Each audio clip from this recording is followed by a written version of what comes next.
Wow. Hello, hello, hello. Wow, this is great. I couldn't believe it. We've got props. We've got a pirate here. I don't know if you noticed. There's pirates. This is way bigger than I ever thought. I just realized that I should probably start with my inspirational quote because I'll forget it by the end of the speech. This is all so exciting for me. It's a quote by Yoda from Star Wars. I don't know if you guys, how many people know Star Wars? Is my generation, maybe. It's try, there is no try. It's do or not do. There is no try. So anyway, I'm kind of butchered it, even though it's the beginning of the speech. Just do, right? So I'm going to be speaking about the legacy of a genuine life, and I'm going to start with a story just so I can calm down a little bit. It's a story of, it's a story of the Judas goat. It's sort of a funny story. This is a story that I couldn't get out of my head, and I decided if I shared it with a whole bunch of people, maybe I'd stop thinking about it. But in the slaughter business, back in the 70s, we'll set the stage, in a place called Edmonton Meat Packers, they had a problem that all slaughter plants have, and that's that sometimes the animals wouldn't step up into the knockbox to be captive bolt stunned and be turned into food. So how they solved this for decades, for millennia maybe, I don't know. A lot of the parts of the story I'm making up for the gaps I don't understand. But anyway, in the 1970s, there was, at Edmonton Meat Packers, there was a goat, and the goat was trained.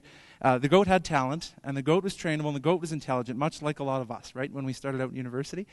The goat could be trained to walk into the pens with these 1,200-pound steers, and it sort of used the beef's natural curiosity about goats. And the goat would walk through the pen system and walk under the legs of the great big steers and go all the way to the knockbox. The beef would follow them right into the knockbox, and it would help prevent balking. And right, the cows would calmly and peacefully walk into the knockbox to their doom, unfortunately for the cow. And the goat would come out of a little trap door, a little 18-inch trap door. He would come out, and the operator would give him a reward. It would give him his paycheck, just like we're all hoping to get.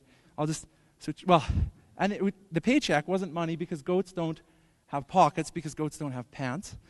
And remember, it was the 70s in Edmonton, so the goat's pay was a cigarette. The goat would get a cigarette, and if you haven't been working with goats, like I hadn't before we moved to the farm, no, it couldn't smoke a cigarette if the lips are all wrong on a goat to smoke a cigarette. But he could eat the cigarette, and he became addicted to nicotine. So the story when the story was relayed to me, this is the 70s, it's okay.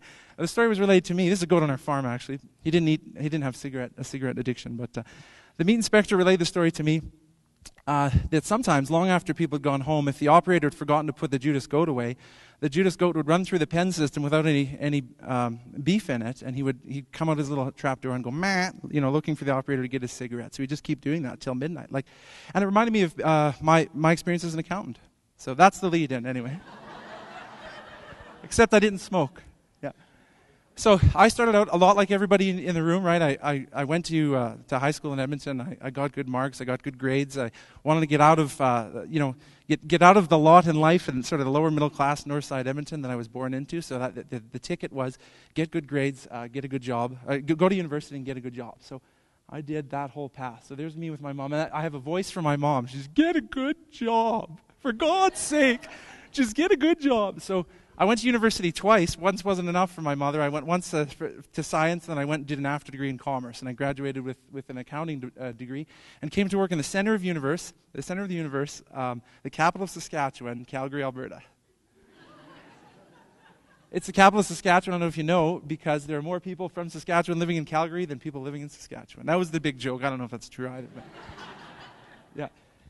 So I worked in Calgary, and I'm sort of anticipating this. I worked in Calgary for a couple of years, and I climbed our little property accountant ladder. I worked at one company and then found out you could go to another company and earn like $10,000 more. So I abandoned the first company and switched, and eventually ended up at a big oil and gas company, making decent money, and I into the monthly cycle of things, and I got to the point where we just couldn't stand it. A couple friends and I, we would commiserate. We taught Excel to do our jobs for us, and we spent a lot of time, we spent a lot of time wasting the rest of the day just telling jokes and visiting with each other, which was awesome. But, this is the awesome slide, I think. So we were on top of the world. This is me as a kid. We used to go to the Cardinal River Falls in near Jasper National Park. So I was on top of the world. I felt like my spirit was soaring. But it didn't take long before the monthly cycles created a certain amount of resentment. And this is something that you all experience probably in your careers too, likely. it's a little bit of dissatisfaction. I realized that a lot of the reports that I was writing weren't being read, and a lot of the work that I was doing wasn't valued. I didn't feel valuable. It just wasn't the thing for me. I would pace in my cubicle, looking out the window at the mountains, wondering what was going on in the rest of the world, and how I could do more than just produce a regular financial accounting report every month. So then there were some ideas, right? Some action. Oh, this is me. This is me in the middle. One of our friends, he did some cartoons. That's Jay and Blair and I. I have my mouth open. Because, we'll just go to the next slide here. Okay, right. This is really inspirational. That's a bullet, actually, on a business card. Anyway, so I did some art, some freelance art like that. Anyway, so I was sort of unhappy, and I was thinking, what can we do? And I started reading. So the one thing that I learned at university that's been useful throughout my life, the one really major thing, is that I learned how to read books. And so I went to books, as a source for inspiration, books and music anyway. And I read a book called The 4-Hour Workweek by Timothy Ferriss. And it, we'll just see what the next slide is here. It taught me that, and this is another source of inspiration. We had just had our first daughter in Calgary here. She was born, and I just couldn't see running on a hamster wheel that, in the case that I had a staff review, an employee review with one of my managers, and he said, "Jeff, you are a shooting star." And I was so pumped. And you are a rocket. Yeah, you are on the doorstep to a middle management position within 5 years. And that's when I got a little bit suicidal. I'm not going to, I thought, wow, like 5 more months of this would be tough, but 5 more years of this, I don't know. So everything was good. And I used to come home, actually, on Friday nights. I'd have a few beers after work and come home, and my daughter would look up at me, and that was a severe source of influence that she'd look up at me. I thought, I'm just not living a genuine life to what I like, to what my wife and I like to do.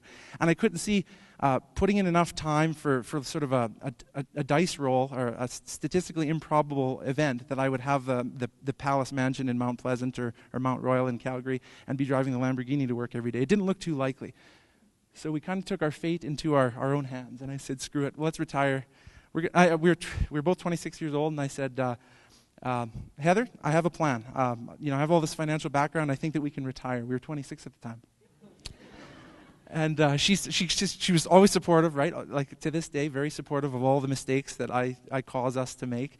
And she said, "Yeah, I dare you, Jeff. I dare you. Let's do it, right?" So we were lucky enough to own property. There we go. We're lucky enough to own property in Edmonton and Calgary at the same time during the big real estate bubble. So we happened to be 100,000-aires without us really doing much work for it. Our own indecision and inability to dispose of the property that we lived in Edmonton meant that it had doubled in value in a couple of years by us not paying attention. So we said, only in the first world, only in North America, could something so wonderful happen, to have this ridiculous amount of net worth generated from really doing nothing at all other than being indecisive. So we have this large number. I thought when in working in Calgary and meeting a lot of people, I thought the number would be 10 million or 5 million to retire, and I think we were in the $100,000 range. So I said, I think we can retire. We talked a lot about Nicaragua, Uruguay, Argentina, like Timothy Ferriss talked about in his book. And then we found another very poor third world country where my wife and I could live and be in commutable distance to our parents, the grandparents of our child in Edmonton, and it's called rural Alberta. Very poor, right? Opportunity everywhere. Everybody was leaving, and the average age of farmers in Alberta is 57 years old. So if you're under 30 and you have a strong back, there's work in rural Alberta. We bought our acreage on 20 acres on the Pembina River for $89,000, and we bought it with cash. We were free of debt at 26. We had our first daughter, and I believe at that time my wife was pregnant with our second. And we said, hey, we can take 3 or 4 years off and just chip away at this equity. We can live the life that we want to now because we're healthy and our kids are young and we can be involved in their lives. So we walked dogs for 2 hours a night and started learning about horses and animals. I'm not sure. Oh, so country life started developing. We renovated this, it was a 600 square foot house in this very poor third world country. It did have flush toilets and drinkable water, and you could swim in the river, but it was a 600 square foot house. So that was what I was willing to give up. But this is the Pembina River, a total swimmable river with no major man-made structures on it. So you can swim in it and not get swimmer's itch or leeches or any of that stuff. So we thought it was great. It was great for the kids, and life was trucking along just ducky. Here's us on a trail with our St. Bernard dogs. And that's just a view of, this is actually our new place, but same sort of gist. This is pretty inspirational. Some deer out in the field after a frost in the morning. So we're starting to learn about ourselves and about living a genuine life, and we're really enjoying ourselves. Soon there was a knock at the door. Oh, yeah. So the knock at the door comes, the phone rings, and it's an old, I don't know, guy in his 60s who owned a certified general accounting practice outside of Edmonton, a friend of the family in his 60s. Very successful, and he called, and he has a funny voice for a man as big as he says, "I heard you're retired." That's sort of my mom's voice too, which is weird. When I tell stories, I heard you're retired. And I said, "Yeah, I'm totally retired, done." And he laughed, and he said, are you looking for a job? I said, "No, I really honestly don't want a job. I'm living my true meaning and my true self. It's fun." He said, "Do you want a job as a controller?" And I'm creative or imaginative or risk-taking, but not stupid. I thought a controller position at 26 would look pretty good, so maybe it's time to return to the real world. So I went and met with a company. It was an oil field services company in Whitecourt, Alberta.